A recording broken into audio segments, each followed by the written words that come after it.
Now, did you know that in this country more people are struck by lightning than are crushed by reptiles or injured as the result of a prolonged stay in a weightless environment? Yep, it turns out lightning really is a hidden menace. Your point being? Well, what happens if you're struck by lightning in a car? Oh, you'll be all right though, because you've got rubber tyres. Not necessarily, you see, because car makers don't test for this sort of thing. So, after being pelted by golf balls, Top Gear arranged for a car to be struck by lightning, with me in it. There are very few places in the world that have the technology to blast a car with lightning. Two of those places are in Holland and Germany, but only one of those nations is laid back, liberal and fun-loving enough to let me actually sit in the car whilst they hit it with 800,000 volts. Yep, it's those zany Germans. This is the Siemens High Voltage Lab in Berlin. Normally this place builds and tests high voltage equipment for power stations and the national grid. These transformers can generate almost 2 million volts of pure electricity. But today they're going to use that electricity for something else, to make lightning. They're going to zap me and this car with 800,000 volts, which is a lot. Stuff in your house runs on 240 volts. If it hits me directly, they'll clear me away with a shovel. You might be thinking that the tyres are going to protect me by insulating the car from Earth because they're rubber. Now, if the electricity can make it from the sky to the car, it can make it from the car to the ground.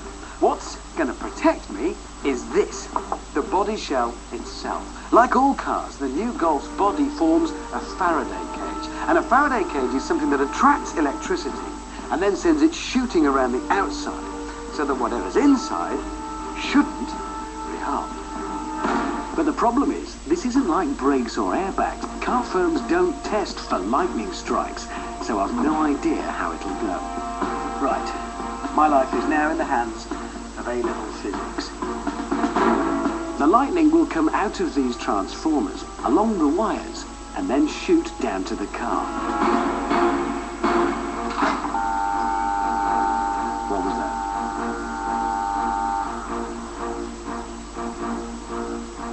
Okay, I was about to raise the voltage. You're starting to raise the voltage.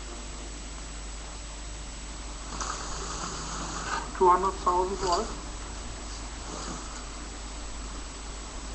We did have a briefing with the scientists, and he said keep our hands together towards the centre of the car and away from any metal objects.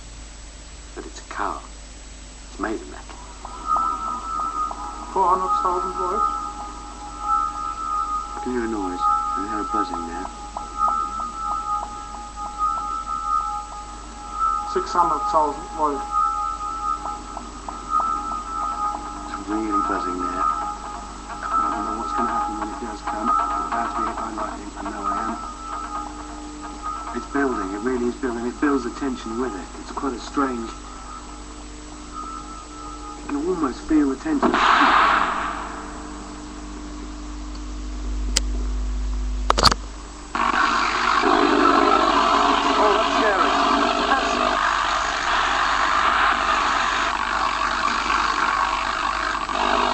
Being hit by lightning. Huh. My hands are buzzing. Hey! Oh, now it's doing stuff to my car. I've got error up on the dashboard. Handbrake light flashing.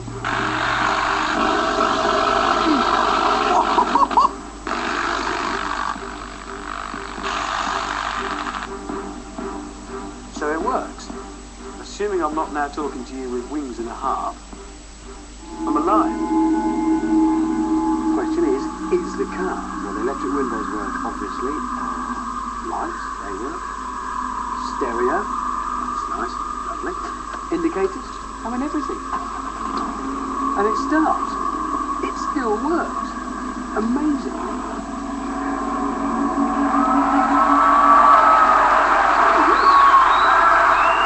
So,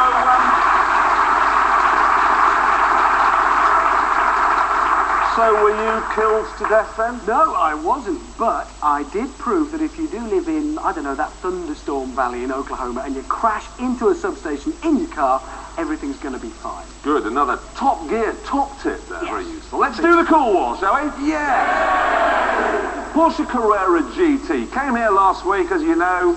Blitz Star Track. Fabulous car. 119.8, fastest thing ever. Yeah, brilliant car. What are we saying? Sub-zero, Dad. Sub-zero? Sub-zero? Sub-zero. All I'm with the masses. completely wrong. No! Jeremy!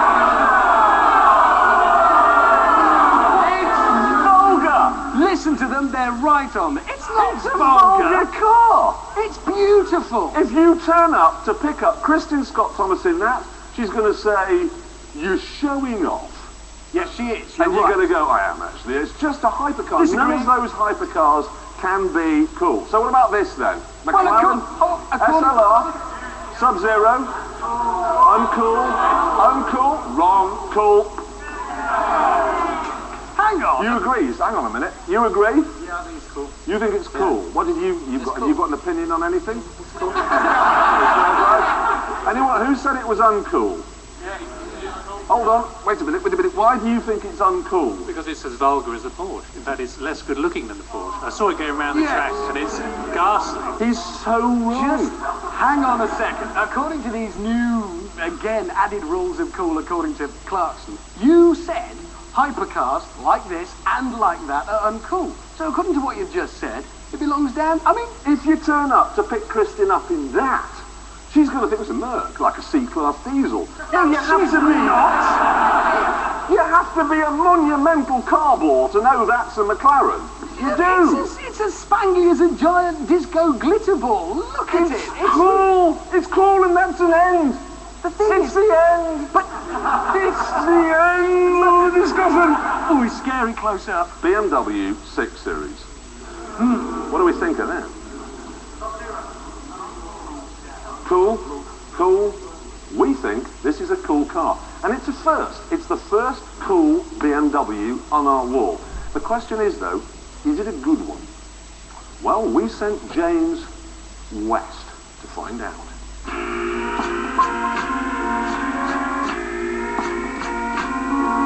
The 645i Coupe. Basically, a two-door 5 Series.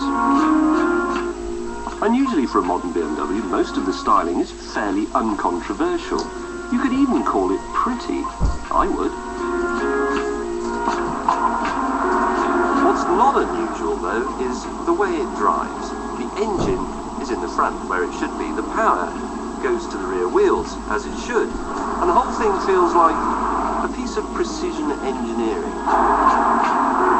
The engine is a 4.4-litre, 330 horsepower V8. But don't expect an uncouth American soundtrack. You might get a bit of a V8 rumble.